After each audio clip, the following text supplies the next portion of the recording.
Ta gura kyau har ma gurin lafazinta, ba na da shakka da rashin na biyunta, kalanta nake yi mai siffa ta kamala.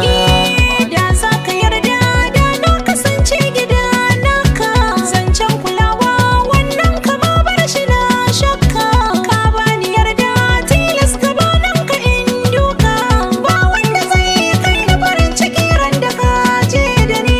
San ki bebi na mai kyawun sufa a zauna, da kai na amince tun fil azal kai na ba kauna. in an ce na barki ranar ina za na sa kaina. Ka bar ma batun rabuwa tun da kai ne abin sona.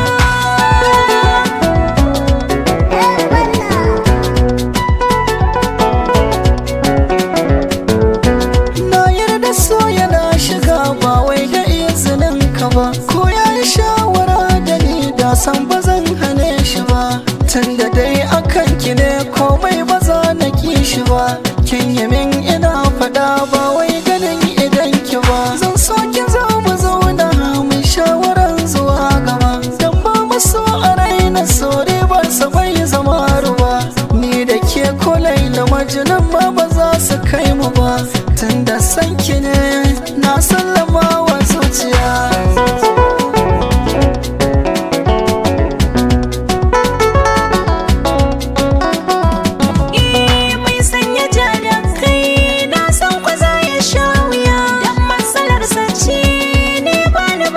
Zancen rabo da kai ya fi mun asa da rijiya, inda na ganka ne ko ina kake zana garzaya. Yi mun kalamai don a bakin ka zana kwaikwaya, gaban mukamai sannan ka ce ni kadai a zuciya. Ban raina so ba, kauna ce ke son gaba, na baka yarda kai ne a raina dama.